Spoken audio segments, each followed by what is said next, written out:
You're listening to the 5-Minute Friday podcast episode of The Aligned Self.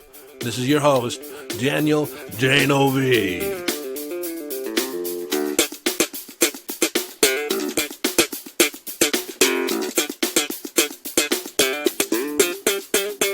Okay, 5-Minute Friday, a short and concise podcast episode of The Aligned Self, designed to leave you with a question, an idea, a strategy, a tip, a hack, in order to give you greater access to your conscious awareness, evolving your conscious awareness, or give you greater mastery over your mind. Hello, friend, and welcome back to the conversation.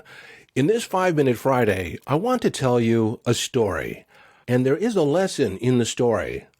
And if it isn't readily apparent at the end, I'll share my perspective on it. But I used to have a coworker once upon a time named Sharon. And sometimes we shared work and I would have these different interchanges with her. And they were always very cordial. She was always friendly. She didn't always smile, but she was always nice. And working with her was, quite pleasant most of the time. I was in my mid-30s, and I'm guessing she was in her early to mid-50s. Well, one day I had to give her some work that had been misscheduled with me. And when I talked to her, she blew a gasket. She started cussing and throwing things and kicking things, and I was like, oh my God, what's going on? And I just kind of walked away and said quietly to myself, oh my God, what a bitch. Because frankly, her response was way over the top. I couldn't even begin to explain why she was acting the way she was acting. Well, for the next 3 to 4 months, any interaction with her usually ended up with her swearing or cussing and saying something either sarcastically or in out-and-out anger. And for the most part, I distanced myself from her. I didn't really want anything to do with her. And I would even gossip with other people, saying, what a bitch she was. And it's like, you never know what you're going to get when you talk to her. And I wasn't very kind. And occasionally I would feel inspired and I'd go and ask her if there was any work that I could take off her. But for the most part, we didn't share workloads.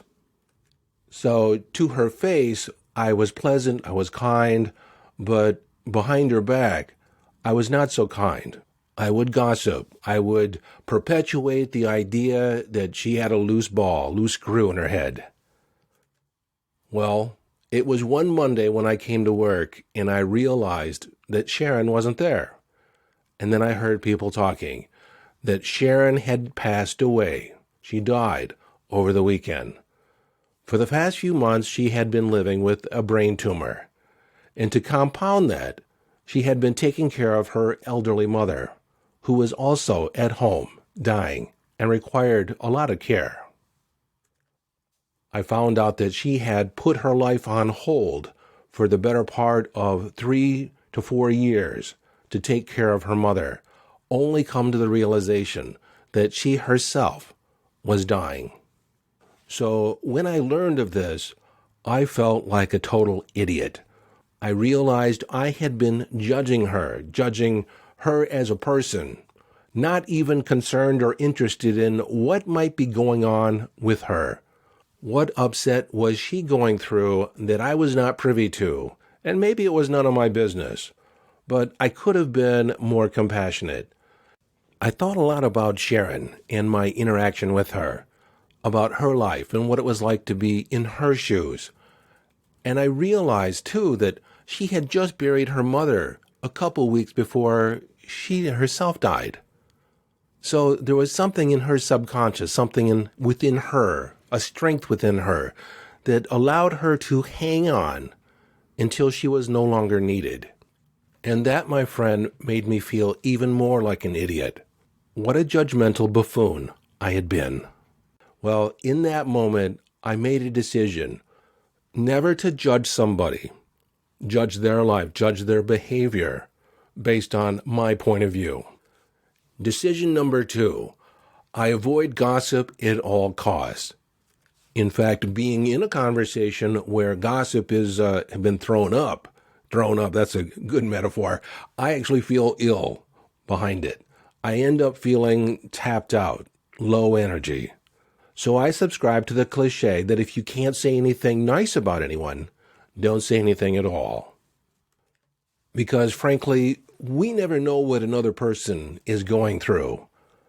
A parent might be dealing with addiction, their child is addicted, or going through some other mental stress. Maybe they lost someone very close to them. Sometimes we lose a pet, and that grief, that trauma, is just as valid as losing a person in our life. And we all deal with things differently. So we are never in a position to judge another. The Bible verse that says, cast not the splinter from your neighbor's eye until you cast the log from your own, depending on which version you read. And my dad used to say, never judge another until you walk a mile in their moccasins. So the moral of the story is to have compassion for others, because we, again, never know what they're going through.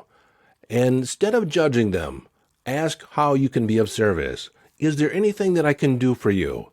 Is there anything that you need that I might be able to assist you with? You see, take an offensive position rather than a defensive position and be offended. Just take it for what it's worth. Take it as information. And, if you continue to interact with them and they continue with the behavior and they're just a nasty person, then you can walk away. You can just choose to leave. But if you've had some type of relationship with them and suddenly they're acting differently, suddenly they're angry, there's usually something under the surface. And, another thing that this situation taught me is that most behavior, rather than rush to a judgment, it begs a deeper question. Rather than hallucinate and think you know what's going on with the other person, ask, what's up? Now, I want to provide you with a counter example, because on 3 different occasions, I cut ties with a friend. People that had been friends of mine for years in some cases, but they were always with certain dynamics going on. And at such times when the stakes changed, the commitments changed, the agreements changed, and when those agreements were broken, rather than own up to it and admit it, they decided to shift the blame and started attacking me. Kind of something like, me, let's talk about you. And so they proceeded to tear me down, attempt to shame me, tear down my character. Now, you can judge my behavior all day long. I can correct my behavior. But when you start attacking who I am as a person, who I am as an individual and my beliefs and my values, then we're talking a different story. At those moments, I decided that I was dealing with a narcissistic personality. And I recognized it because they were not accepting responsibility. They were a fair weather friend. And as soon as times got a little tough, as soon as there was some contention, rather than step up, they decided to tear me down. And frankly, I don't allow that. I don't allow that in my life. And I want to give you this counterexample because I don't want you to fall into the trap that a lot of people do when they're dealing with a narcissistic personality, because that narcissism comes from a trauma in their past. It comes from hurt, a hurt self-identity. And what they do is they lash out and they try and make the other person wrong. And they do so in a way that is abusive. So while I said the moral of the first story was to respond with compassion, to respond with non-judgment, again, don't judge their character. You can judge the behavior all day long. But if someone is consistently showing up and attempting to tear you down, to knock you down, to make themselves look better, feel better, then you have to make a decision whether or not you want to dance with them. And in those cases when it happened to me, I said no. And, I make it sound really easy, but it was a hard decision in all those times because they were my friends. And I didn't want them to think ill of me. I mean, we don't want people to do that. And so when someone attacks us, we can see that they have the wrong idea about our motives, who we are. And there's a tendency to want to defend yourself. And you think that you can just educate them, give them a different point of view, and maybe they'll rally and say, you know what, I was wrong. I misjudged the situation. But when they drive in even deeper and see a little weakness, and so they want to knock you down another peg and another peg, that's when you have to say enough is enough. And I wanted to provide this counterexample because, all of you are loving spiritual people, and we want to think the best of people. And if you're an empath or have any psychic ability, you can see the grander vision in another person. You see their possibility. That's the seduction. How they're showing up on a day-to-day basis, how they're treating you. That's the real them, the real person that they're choosing to be. And I know some of you that are in those relationships, you think that if you only love them enough, if you present them with, enough grace, that they'll change, that they'll heal. Well, this is where I want to leave you with an idea that I came across years ago, and it has saved me countless pain. You should never do for someone else what they can and are required to do for themselves. It is their responsibility to do it for themselves. You can't heal someone who doesn't want to be healed.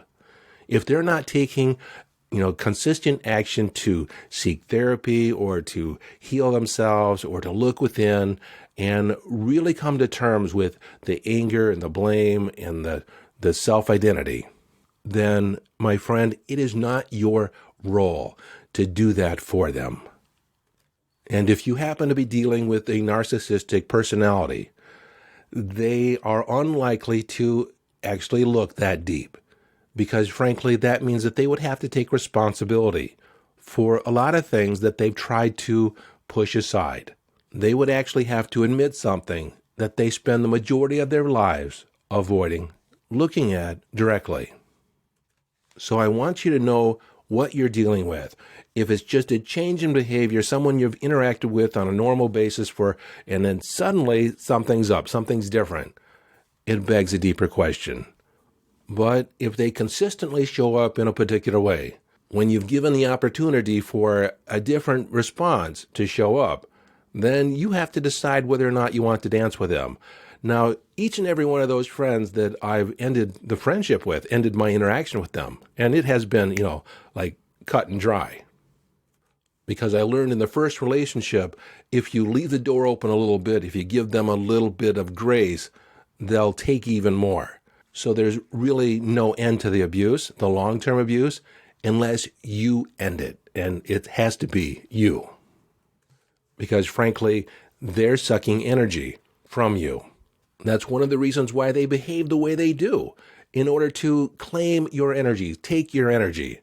In fact, that's one of the red flags where you know you're dealing with this type of personality, because afterwards you feel completely drained, exhausted, like you don't even know, like confused, like you don't even know what hit you.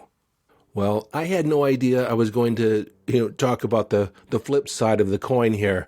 I really wanted to talk about my interaction with Sharon and what I realized from that, but I realized that there's a slippery slope on the other side that I needed to address.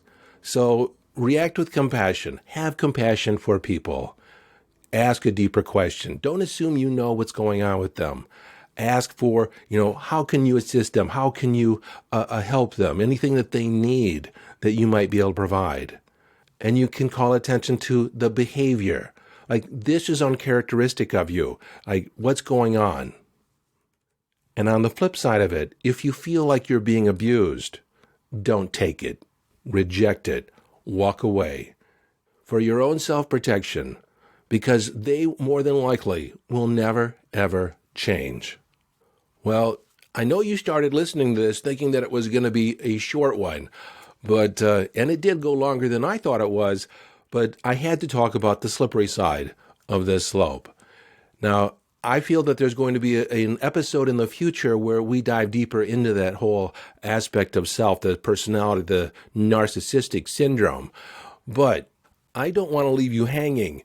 If you think you're dealing with somebody that is narcissistic, or you're in a narcissistic abusive relationship, then go to YouTube and look up Dr. Ramini. I'll leave her link in the show notes. But she's a seminal thinker, and she's done a lot of research around narcissism, which has been largely untouched by psychology for years. It's more and more people are talking about it because it's a predominant personality trait. We see, politics all the time. Narcissists rise to the top. In fact, a friend of mine, Matt Kramer, wrote a book called Predatory Leadership. So there's some resources down in the show notes if you need to or want to dig deeper in this. So until next time, live with compassion. This is your host, Daniel Denovi. Live your life from inner signals. Follow your bliss. And by all means, live the epic adventure.